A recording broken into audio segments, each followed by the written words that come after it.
পানির ভাপে এভাবে কুলচা বানালে কুলচাটা হবে ফ্লেভারফুল আর খেতেও হবে অনেক সুস্বাদু।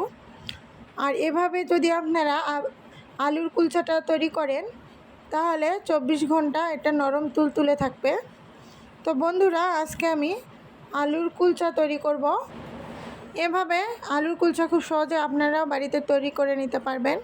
তো আমি এই জন্য এখানে নিয়েছি 1.5 কাপ পরিমাণ ময়দা।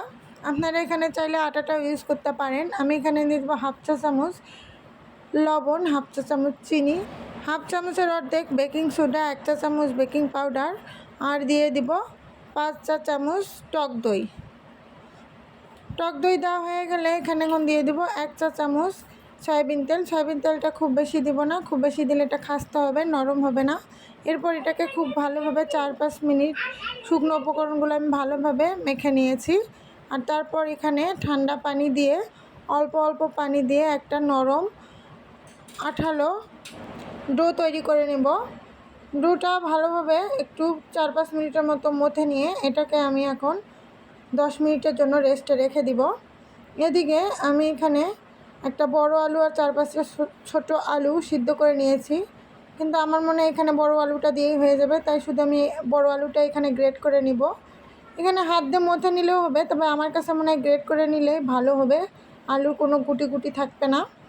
গ্রেট করা হলে এখানে আমি দিয়ে দিব 1 চামচের মতো শুকনো মরিচ কুচি, লবণ, চাট মশলা, ধনিয়া গুঁড়া, আর দিব ধনিয়া পাতা দিয়ে হাত দিয়ে খুব ভালোভাবে মথে নিয়ে এটাকে সাইডে রেখে দেব। আপনারা চাইলে এখানে পেঁয়াজটাও দিতে পারেন, তবে আমার কাছে মনে হচ্ছে পেঁয়াজটা না দিলেই বেটার।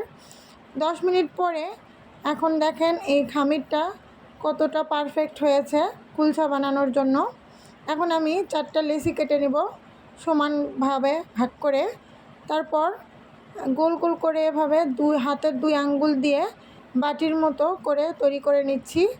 বাটির মতো করে নিয়ে এখানে আমি 1 চামচ পরিমাণ দিয়ে দিব আলুর পুরটা। এখানে আলুর পুরটা 1 চামচ দিলেই যথেষ্ট।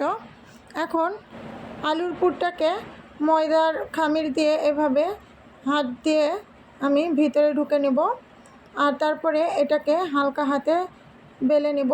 এই জন্য আমি এখানে সামান্য পরিমাণ ময়দা দিয়ে দিয়েছি। আর এটাকে এখন লম্বা লম্বা করে বেলে নেব। যেহেতু আলুর কুলচা লম্বা হয় তাই এটাকে লম্বা করে বেলে নিয়েছি, গোল করে বেলে নিই। এখানে বেলা হয়ে গেলে এখন আমি দিয়ে দিব সাদা কালো 2 প্রকারেরই তিল, দিয়ে দিব কালো জিরা, আর দিব সামান্য পরিমাণ ধনেপাতা। আপনারা এখানে চাইলে কাসুরি মেথিও দিতে পারেন, অন্যরকম একটা ফ্লেভার তাতে চলে আসবে। এখন এটাকে আর একটু আলতোভাবে আমি বেলে নিলাম। এই দেখেন হয়ে গিয়েছে আমার আলুর কুলচা। এভাবে আমি সবগুলো আলুর কুলচা তৈরি করে নিয়েছি। তারপরে একটা ফ্রাই প্যান আমি হিট দিয়ে নিয়ে এখানে পানি দিয়ে দিয়েছি। পানিটা দিলে বুঝতেই পারছেন ফুটে উঠছে।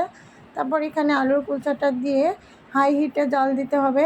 হাই হিটে জাল দিলে তবেই এটা ফুলবে, ঠিক এটা যেভাবে ফুলেছে। তারপর এখানে আমি দিয়ে দিব অল্প পরিমাণ ঘি। ঘি দিয়ে এপাশ ওপাশ দুপাশই ভালোভাবে ব্রাশ করে দিয়ে আমি এটাকে নামিয়ে ফেলবো একটু ভেজে নিয়ে।